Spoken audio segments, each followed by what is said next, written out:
Hello देवी और सज्जनों, आप सभी लोगों का आपके अपने अध्ययन क्लासेस में स्वागत है। तो अब जब देवी और सज्जनों से शुरू करें तो मतलब आज हम लोग को क्या करना है, न्यूमेरिकल करना है। न्यूमेरिकल भी हम लोग देखेंगे, जितना भी पढ़े हैं उसके बेस पे जो एनसीईआरटी एग्जाम्पल का न्यूमेरिकल है वो आज किया जाएगा।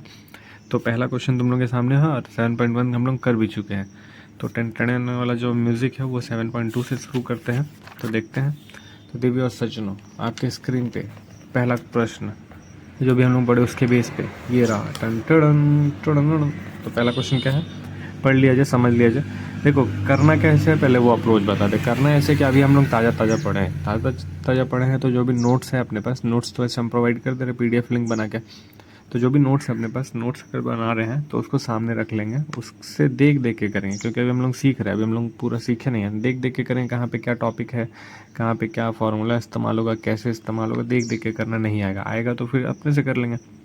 तो शुरू करते हैं। पहला क्वेश्चन ये है कि a pure inductor of 25 micro henry is connected to a source of 220 volt. Inductor दिया हुआ मतलब क्या हो गया, एल दिया हुआ अपने पास 25 माइक्रो हेनरी का। याद रखना माइक्रो दिया तो उसको चेंज करना पड़ेगा, मतलब 10⁻³ से मल्टीप्लाई करना पड़ेगा। वी दे दिया, क्या निकालना अपने को, इंडक्टिव रिएक्टेंस। इंडक्टिव रिएक्टेंस मतलब क्या निकालना, एक्सएल। देखो एक्सएल निकालना, एक्सएल का फॉर्मूला क्या होता है, ओमेगा एल। लोग सॉल्व करते हैं, इसको थोड़ा साइड करते हैं। और आरएमएस करंट निकालना है, फ्रीक्वेंसी दिया हुआ है। तो दो चीज़ निकालना है, इसको थोड़ा सा ऊपर करते हैं, आप सॉल्व करने की कोशिश करते हैं। ठीक है। तो देखो सबसे पहले क्या, जो जो गिवन है वो लिख लिया जाए, जितना समझ आता है क्वेश्चन के अकॉर्डिंग जो जो गिवन है वो लिख लिया जाए। और ज़्यादा हिल रहा है मोबाइल।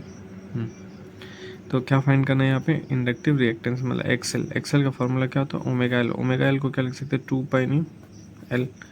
अब यहाँ पे 2 का वैल्यू मालूम है, पाई का वैल्यू मालूम है, फ्रीक्वेंसी 50 दिया हुआ है, एल दिया हुआ अपने को 25 माइक्रो हेनरी।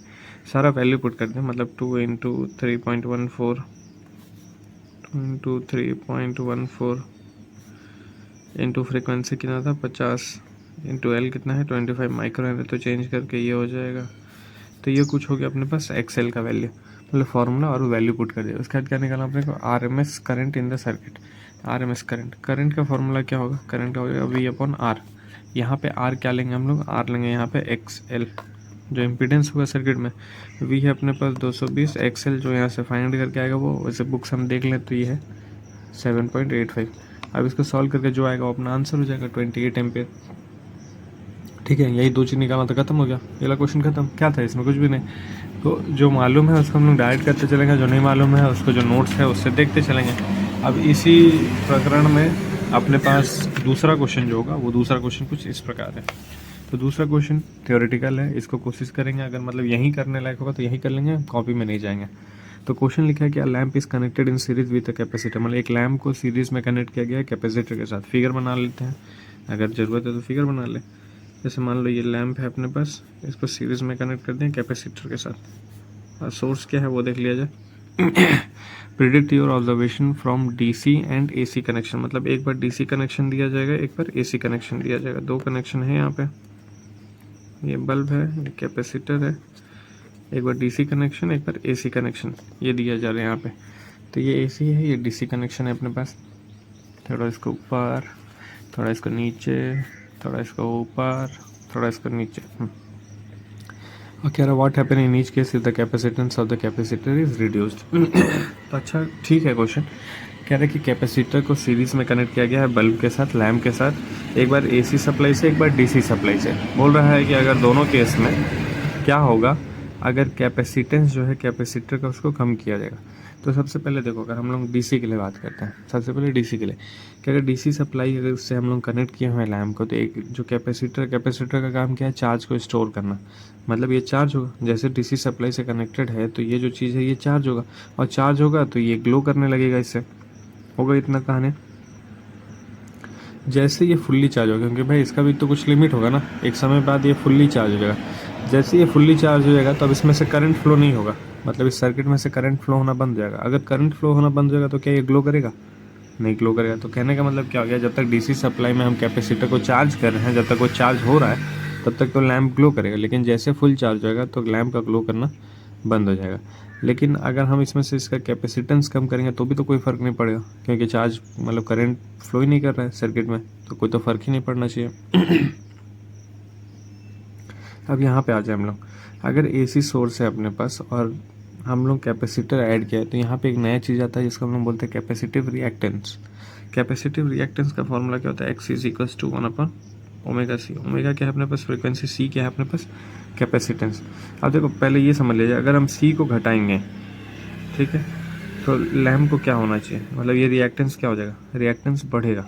सी अगर घटेगा, कैपेसिटेंस अगर घटेगा तो रिएक्टेंस बढ़ेगा, इन्वर्सली प्रोपोर्शनल है। रिएक्टेंस अगर बढ़ेगा तो लैम्प फिर क्या होगा, धीरे धीरे ग्लो करेगा, क्योंकि कहीं ना कहीं रेजिस्टेंस है। अगर हम इसको घटा रहे हैं, कैपेसिटेंस को घटा रहे हैं, तो रिएक्टेंस को बढ़ा दिए, रिएक्टेंस को बढ़ा दिया मतलब रेजिस्टेंस बढ़ गया सर्किट का, रेजिस्टेंस बढ़ गया मतलब लैम्प धीरे धीरे ग्लो करेगा। तो एक पार्ट तो क्लियर हो गया कि अगर हम कैपेसिटेंस में चेंज करेंगे तो रिएक्टेंस बढ़ेगा, रिएक्टेंस बढ़ेगा मतलब लैम्प का ग्लो धीरे होने लगेगा, क्योंकि रेजिस्टेंस बढ़ रहा है सर्किट में। अब एक और चीज़ इसमें बचा है कि जब एसी सोर्स का मतलब एसी सोर्स अप्लाई कर रहे हैं तो क्या देखने को मिलेगा, तो इसमें करंट तो फ्लो करता ही रहेगा। मतलब क्या होगा, एसी में होता क्या है कि करंट फ्लो करता है, अपना वैल्यू और डायरेक्शन दोनों चेंज करता है। तो अब करंट तो फ्लो करता रहेगा, जब कैपेसिटर है इसमें, ये जो बल्ब है, इस दोनों में करंट फ्लो करता रहेगा, तो लैम्प जो है वो तो साइन करेगा, इसमें कोई दिक्कत नहीं है। लेकिन जैसे ही हम लोग आएंगे कैपेसिटेंस को चेंज करने, तो वो कहाँ नहीं देखने को मिलेगा। समझ आ रहा है बात। अब जो इसमें लिखा वो एक बार पढ़ लें, when a DC source is connected. ये खुद सोचना है एक बार कि हम लोग कर रहे हैं तो क्या मिलेगा, कहीं कहीं फंसे तो बुक देख सकते, कोई दिक्कत नहीं भाई, क्योंकि सीख रहे हैं अभी हम तो पूरा कहानी बता, लेकिन एक बार देख लें इसमें क्या क्या लिखा है। With a DC source is connected to a capacitor, the capacitor get changes and after charge and after charging no current flow in the circuit and the lamp will not. वही क्या है कि जैसे जैसे डीसी होगा, charge होगा, DC से connected है तो चार्ज होगा, चार्ज होने के साथ साथ लैम्प ग्लो करेगा, और जैसे फुल चार्ज हो जाएगा मतलब चार्जिंग के बाद कोई करंट फ्लो नहीं करेगा तो लैम्प ग्लो नहीं करेगा।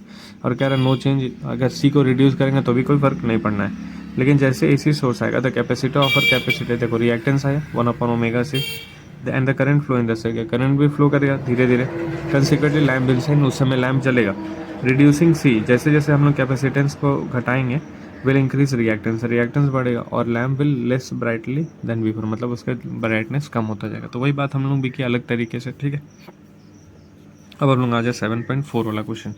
तो 7.4 वाला जो प्रश्न है वो क्या कह रहा है, वो ये कह रहा है, पहले पढ़ लिया जाए, पहले सुन लिया जाए क्या कह रहा है, कान लगा के। यहाँ पे कह रहा है कि 15 माइक्रो फराडे कैपेसिटर इस कनेक्ट, देखो फिर से माइक्रो, ठीक है, तो इन सबको चेंज करना पड़ेगा।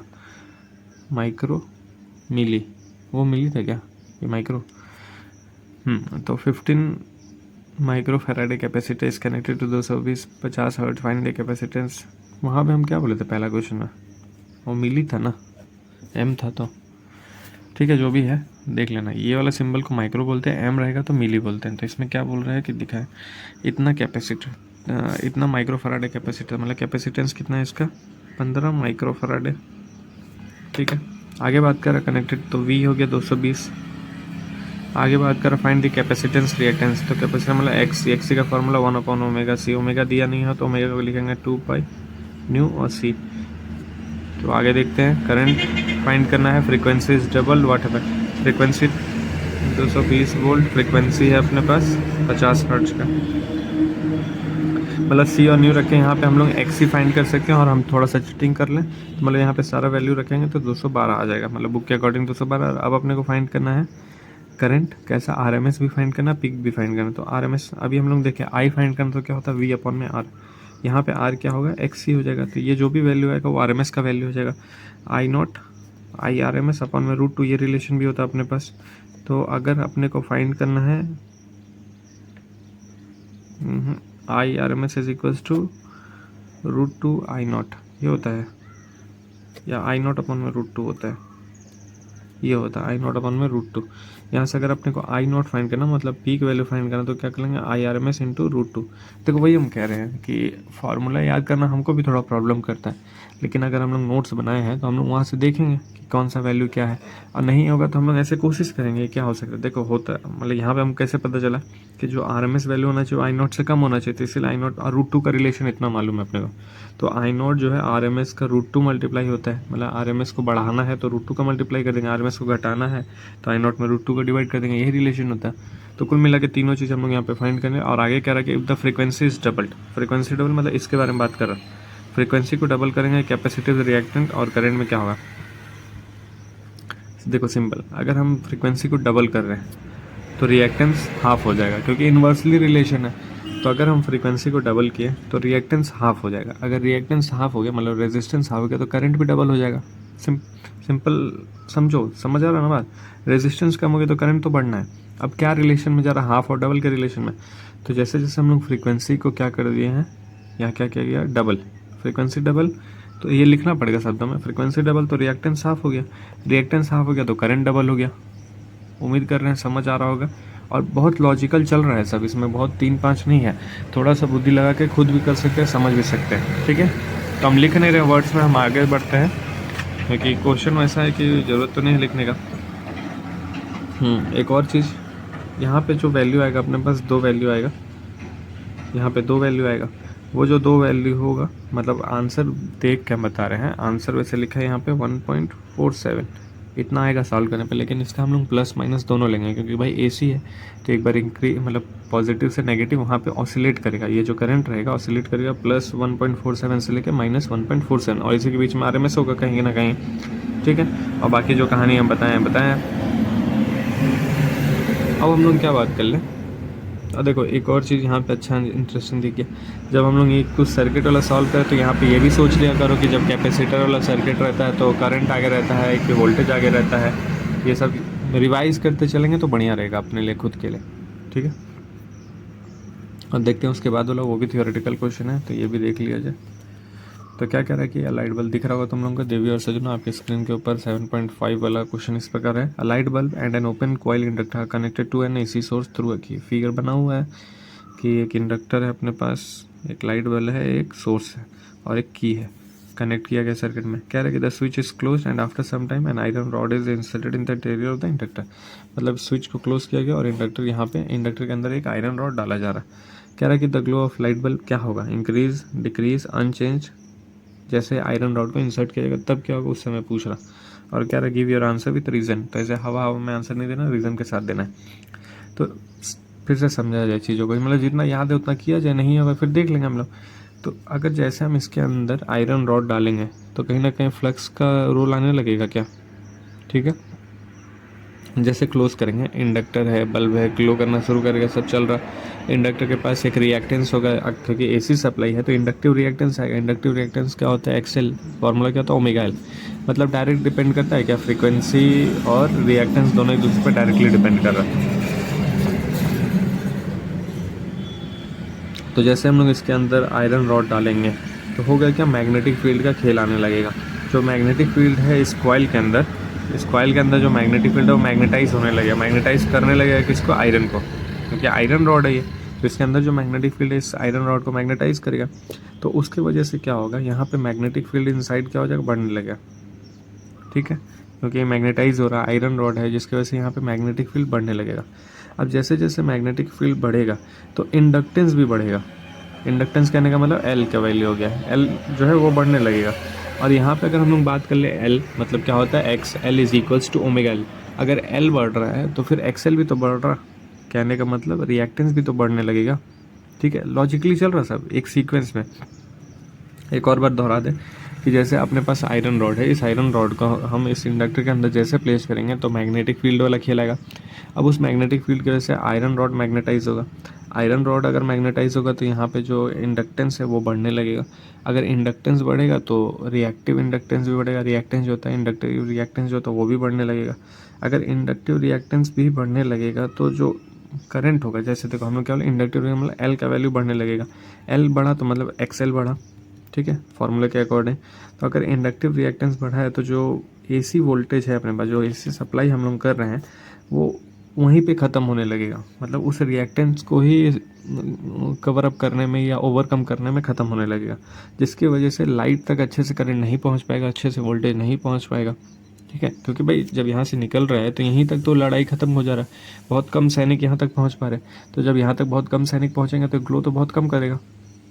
समझ आ रहा, थोड़ा सा लॉजिकल चल रहा है, उम्मीद कर रहे हैं कि आ रहा होगा समझ, लेकिन थोड़ा सा बुद्धि लगाना पड़ेगा।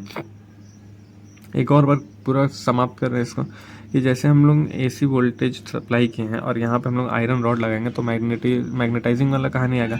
जैसे आयरन रॉड इसके अंदर डालेंगे तो यहाँ पे मैग्नेटाइजिंग फील्ड जनरेट होगा। मैग्नेटाइजिंग फील्ड की वजह से यहाँ जो इंडक्टेंस है वो बढ़ने लगेगा। इंडक्टेंस बढ़ेगा तो रिएक्टिव इंडक्टेंस भी बढ़ने लगेगा। रिएक्टिव इंडक्टेंस बढ़ गया मतलब सर्किट का रेजिस्टेंस बढ़ गया। तो जैसे जैसे एसी वोल्टेज यहाँ जाएगा, रेजिस्टेंस बढ़ गया, तो वो जो रेजिस्टेंस को ख़त्म करने में ही एसी वोल्टेज का हालत ख़राब होने लगेगा, जिसकी वजह से एसी वोल्टेज का बहुत कम सैनिक इसको पार करके यहाँ तक पहुँचेगा, जिसकी वजह से लाइट का जो ग्लो है वो कम होने लगेगा। उम्मीद करते हैं पूरा कहानी समझ आएगा। एक बार पढ़ लें आंसर क्या लिखा। कह रहा है कि iron rod inserted the magnetic field inside the coil magnetise the iron increasing the magnet. वही लिखा कि आयरन रॉड जैसे इंसर्ट करेंगे मैग्नेटिक फील्ड जो कॉइल के अंदर मैग्नेटाइज होगा, आयरन इंक्रीज करेगा मैग्नेटिक फील्ड इनसाइड, जिसकी वजह से क्या होगा, इंडक्टेंस इंक्रीज करेगा। उसके बाद क्या होगा, इंडक्टिव रिएक्टेंस इंक्रीज करेगा, जिसकी वजह से क्या होगा, जो लार्ज फ्रैक्शन है वोल्टेज का वो इंडक्टर के आसपास ही रह जाएगा और लेस वोल्टेज जाएगा बल्ब के पास, इसलिए बल्ब क्या होगा, डिक्रीज करेगा, मतलब क्लोज का क्या हो जाएगा, डिक्रीज हो जाएगा। तो ये बात हम लोग भी किए, कुछ अलग तो था नहीं अपना भी बात, ठीक है। तो थियोरेटिकल क्वेश्चन इसमें ज़्यादा है और थियोरेटिकल क्वेश्चन पे भी ध्यान देना पड़ेगा, क्योंकि ऐसा क्वेश्चन एग्जाम में भी आ सकता है और फिर वहाँ पे बस मुँह बा के खड़े रहेंगे, दाँत चियार देंगे ये सब बोला जाता है ना अपने इधर। तो अब आते हैं हम लोग अगले क्वेश्चन। अगला क्वेश्चन क्या है अपने पास, 7.6 कुछ भारी भरकम दिख रहा है, लेकिन देखा जाए वैसे क्या कह रहा है कि रेजिस्टर है 200 ओम का, कैपेसिटर है 15 माइक्रोफैराडे का और कनेक्टेड इन सीरीज। मतलब यहाँ पे क्या क्या अपने पास आर और सी, और दोनों को किस में कनेक्ट करें, सीरीज़ में कनेक्ट करें, कितने फ्रीक्वेंसी से 50 है। तो क्या फाइंड करना, करंट फाइंड करना, वोल्टेज फाइंड करना है। रेजिस्टर और कैपेसिटर दोनों अलग अलग कह रहा है, अलजेब्रिक सम वोल्टेज का मोर देन सोर्स वोल्टेज होगा, तो इस कहानी को भी ख़त्म करना है। तो इतना क्वेश्चन तो पता चल गया, क्वेश्चन बहुत टफ नहीं है। अब सॉल्व करते हैं हम लोग अपना। तो भाई थोड़ा सा ठीक है, क्वेश्चन मेरे सामने है, सॉल्यूशन तुम लोग के सामने आ जाएगा अभी। तो क्वेश्चन पढ़ के एक बार ट्राई करते हैं सॉल्व करने का। कह रहा है कि रेजिस्टर है अपने पास, मतलब सबसे पहले जो दिया वही लिख लेंगे हम लोग। आर कितना है वो दिया हुआ अपने को, 200 ओम का रेजिस्टर है। फिर कह रहा है कैपेसिटर है 15 माइक्रोफैराडे का, तो इसको चेंज करके 10⁻³ लिख दे, कोई दिक्कत, किसी के शेरवानी में कोई परेशानी तो नहीं होगा। ये अपने पास 220 और फ्रीक्वेंसी है अपने पास 50 हर्ट्ज, ये कुछ दिया हुआ है अपने को। पहला ए नंबर जो इसमें फाइंड करना है, वो कह रहा है कि calculate the current in the circuit. I find करना, देखो आई का फॉर्मूला क्या होगा, वी अपॉन में आर। आर यहाँ पे हम क्या लिख देते हैं, जेड, क्योंकि भाई सर्किट है, कॉम्बिनेशन है, तो इम्पीडेंस आ जाएगा। अब यहाँ पे वी है अपने पास 220, लेकिन जेड नहीं मालूम है। जेड का फॉर्मूला क्या हो जाएगा, जब अपने पास आर है सी है तो जेड का फॉर्मूला हो जाएगा r² प्लस x², लेकिन किसके साथ, सी वाला। एल होता तो एल हो जाता है, एक्स दोनों होगा तो फिर दोनों के हिसाब से X minus X L, X L minus X C, वो उस हिसाब से कर दे। तो यहाँ पे आर अपने को मालूम है और एक्सी कहने का मतलब क्या हो गया, 2 ओमेगा, क्योंकि अगर हम लोग बात करें एक्सी का फॉर्मूला 1/ओमेगा c, ओमेगा कहने का मतलब 2π/c। अब इसको सॉल्व कर लेंगे तो एक्सी निकल जाएगा, वैल्यू पुट कर लेंगे तो यहाँ कुछ ना कुछ आंसर निकल आएगा। तो हम लोग करंट का आंसर यहाँ निकल आएगा, जो भी करंट होगा सर्किट में। तो हम लोग कर लिए, करंट सॉल्व हो गया, तुम लोग भी कर सकते हैं। बहुत कुछ 30 मार्क वाला चीज़ तो है नहीं इसमें। जो दूसरा चीज़ इसमें कह रहा है voltage RMS across the resistor, तो अपने को वोल्टेज फाइंड करना है रेजिस्टर के अक्रॉस भी और कैपेसिटर के अक्रॉस भी। तो V का फॉर्मूला अगर यहाँ से निकालना चाहें तो क्या होगा, IZ, लेकिन हम लोग रेजिस्टर के लिए फाइंड करना है तो केवल क्या लिख देंगे, IR। वैसे ही कैपेसिटर के लिए फाइंड करेंगे तो क्या लिख देंगे, IR, लेकिन R मतलब यहाँ पे XC हो जाएगा। I अपने पास जो सॉल्व करके ले आए हैं वो मिल जाएगा, I ऊपर जो सॉल्व करके आया है, और R अपने पास था 200। सेम कहानी I जो सॉल्व करके आएगा वो, और XC जो यहाँ सॉल्व करके आएगा वो, मतलब यहाँ पे दोनों ही सॉल्व नहीं हुआ है, सॉल्व तुम लोगों को करना पड़ेगा। अब तुम्हारे हवाले वतन साथी वाला किस्सा है। तो कुल मिला के अगर सॉल्व करेंगे तो V कुछ ना कुछ निकल के आएगा। हम थोड़ा सा चीटिंग कर लेते हैं, तो यहाँ जो V निकल के आएगा 151 निकल के आएगा, यहाँ जो V निकल के आएगा 160.3 निकल के आएगा। बुक के अकॉर्डिंग यही आ रहा है। अब इसमें आगे क्वेश्चन बोला था, is the algebraic sum of this voltage more than the source voltage. Source voltage कितना अपने पास, सोर्स वोल्टेज है 220 वोल्ट का, इन दोनों का अलजेब्रिक सम करें तो जो अलजेब्रिक सम आ रहा है इन दोनों का 150, 300 से ज़्यादा आ जा रहा है यार, कितना रहा 311.3। तो जो अलजेब्रिक सम है वो आ रहा है 311.3, 311.3 वोल्ट, और जो सोर्स मतलब जो दिया हुआ अपने को 220 वोल्ट है। तो ये कैसे पॉसिबल है, खुद सोच के देखो कि जब हम लोग यहाँ पे वोल्टेज निकाले और दोनों का अलजेब्रिक सम किया तो इतना है, लेकिन जो सोर्स सप्लाई है 220 है, तो सोर्स सप्लाई से ज़्यादा हो सकता है क्या यहाँ पे जो अप्लाइड वोल्टेज दिख रहा है अपने को, तो ये बात तो गलत जा रहा है ना, ये पॉसिबल ही नहीं है। तो जब कभी भी ऐसा सिचुएशन आ जाए तो ये बात ध्यान रखना कि हम लोग जो सर्किट में लगा रखे हैं, सर्किट में क्या है अपने पास, रेजिस्टेंस और कैपेसिटेंस है, और दोनों के बीच में कुछ फेज डिफरेंस होता है। मतलब रेजिस्टेंस में जो करंट होता है, वोल्टेज होता है, सेम फेज में होता है, लेकिन कैपेसिटर में ऐसा नहीं होता है। तो अगर दोनों का जो फेज डिफरेंस होता है कितना है, 90, दोनों का R और C का अगर हम फेज डिफरेंस निकालेंगे तो फेज डिफरेंस दोनों का कितना आता है, तो दिस इज ड्यू टू, ये क्यों ऐसा देखने को मिल रहा है अपने को, फेज डिफरेंस की वजह से। और अगर कहीं पे भी फेज डिफरेंस अपने को 90 देखने को मिल जाए, मतलब π/2 देखने को मिल जाए, तो वहाँ पे हम लोग अप्लाई करेंगे पाइथागोरस थ्योरम। पाइथागोरस थ्योरम के अकॉर्डिंग क्या हो जाएगा, अपने को वोल्टेज निकालना है। और वो वोल्टेज कैसे निकलेगा, मतलब ये सोर्स वोल्टेज निकाल रहे हैं हम लोग, वो सोर्स वोल्टेज कैसे निकलेगा, तो जो वोल्टेज है अपने पास रजिस्टर वाला प्लस जो वोल्टेज अपने पास कैपेसिटर वाला है, इन दोनों का अगर हम रूट लेके सॉल्व करेंगे, मतलब पाइथागोरस थ्योरम अप्लाई करके सॉल्व करेंगे, तो ये हमेशा क्या आ जाएगा, जो अपने पास सोर्स वोल्टेज है।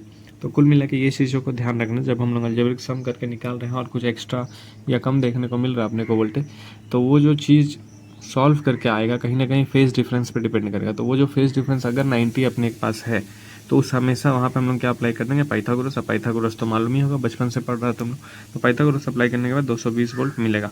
ये वाला चीज़ एक बार बुक में देख लिया जाए क्या लिखा हुआ है, क्योंकि पैराडॉक्स देख लिया जाए, जो अपने पास सॉल्यूशन है तो फूंक फूंक के कदम रखा जाए। तो क्या लिखा है, algebraic sum of this two voltage इतना है which is more than the source voltage, how to, तो लर्न बोल रहा है कि पढ़े, तो झूठ बात बोल दिया, गलत। तुम लोग पढ़ता है लिखता कहाँ है, कह रहा है कि the two voltage are not in the same phase. हाँ, जो अभी हम लोग बात किए कि दोनों वोल्टेज सेम फेज में नहीं है, they can not be ordinary like ordinary, मतलब हम लोग उसको सीधा सीधा ऐड नहीं कर सकते हैं।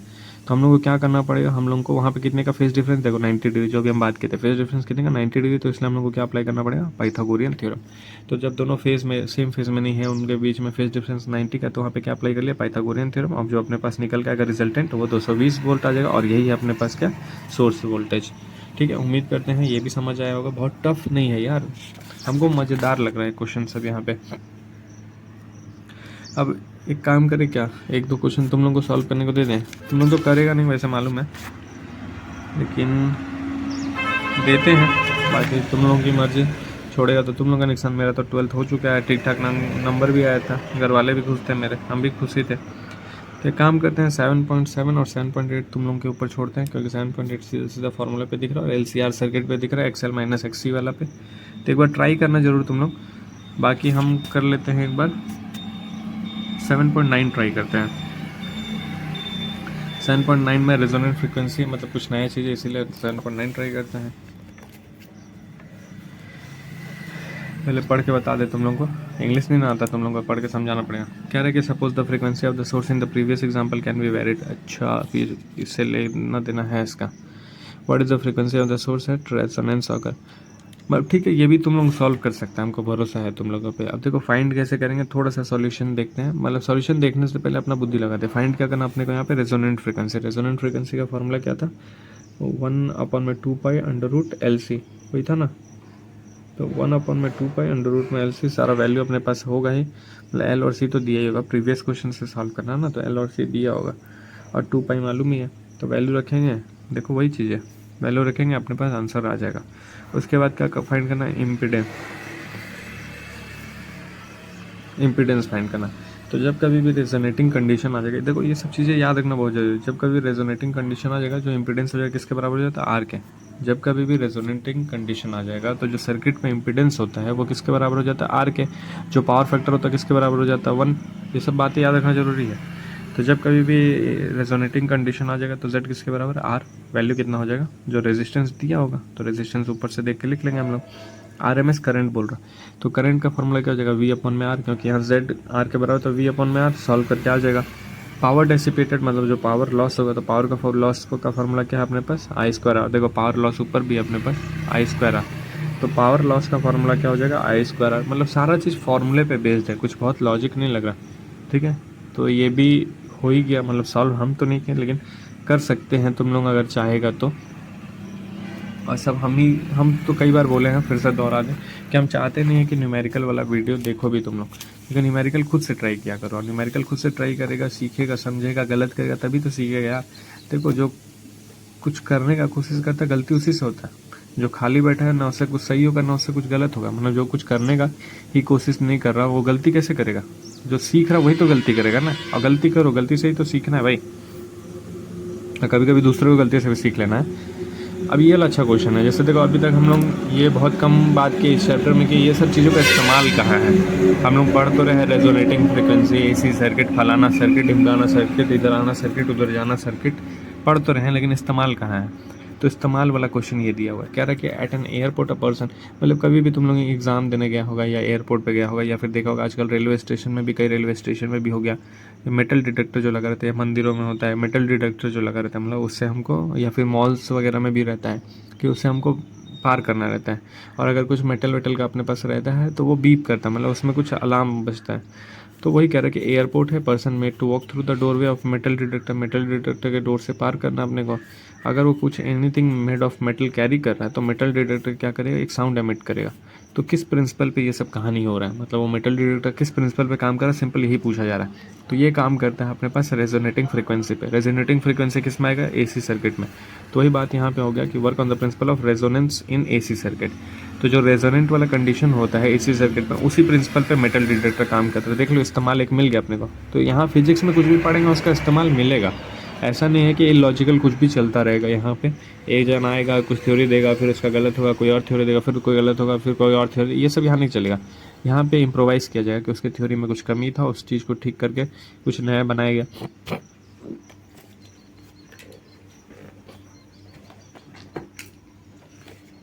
तो यहाँ पे इम्प्रोवाइजेशन चलता है, ठीक। उसके बाद कुछ गले में हो गया था यार, इसीलिए बीच में रुकना पड़ गया हमको। तो मेटल डिटेक्टर किस पे काम कर रहा है, रेजोनेंट प्रॉपर्टी पे, किसमें, एसी सर्किट में। आगे पढ़ लिया जाए और क्या कर रहा है, when you walk through a metal detector you are in fact walking through a coil of magnetism. जैसे मेटल डिटेक्टर से पार कर रहे हैं तो उसके आसपास क्या लगा, कॉइल लगा हुआ, बहुत सारा टर्न है जिसके पास। कॉइल किससे कनेक्टेड है, कैपेसिटर से। और जो सर्किट है किसमें, रेजोनेंस में। तो जब इससे हम लोग पार करेंगे your pocket the impedance of the circuit change. तो किस वजह से अलार्म बज रहा है, क्योंकि उसमें इम्पीडेंस में चेंज आ रहा है। और इम्पीडेंस में अगर चेंज आ रहा है तो करंट में चेंज आने लगता है। भाई रेजिस्टेंस है इम्पीडेंस, रेजिस्टेंस में चेंज आएगा तो करंट में चेंज आएगा, करंट में चेंज आएगा तो इसी वजह से वो जो सर्किट है उस सर्किट में कुछ एक अलग तरीके का बीप साउंड सुनाई देगा, जिसकी वजह से ये पता चल जाएगा कि उस व्यक्ति के पास कुछ मेटल का चीज़ है। तो उम्मीद करते हैं यहाँ तक समझ आया होगा। 10 क्वेश्चन हम लोग एग्जाम्पल का कर लिए, जिसमें से 2 क्वेश्चन तुम लोगों के भरोसे छोड़े हैं, 2 नहीं 3 क्वेश्चन है, 7 नहीं 9 तो हम बताई थी। हाँ, 2 क्वेश्चन तुम लोग के भरोसे छोड़े। उम्मीद करते हैं तुम लोग ट्राई करेगा और कोशिश करो कि भाई खुद से किया जाए न्यूमेरिकल, वीडियो देखने का ज़रूरत ना पड़े। और उम्मीद करते हैं तुम लोग थोड़ा मोड़ा पढ़ाई भी करेगा, अपना ख्याल भी रखेगा, घूम आराम से पढ़ते रहो, ख्याल रखो, कोई टेंशन वेंशन नहीं लेना, बाकी सब बढ़िया रहेगा। तब तक के लिए बहुत बहुत धन्यवाद।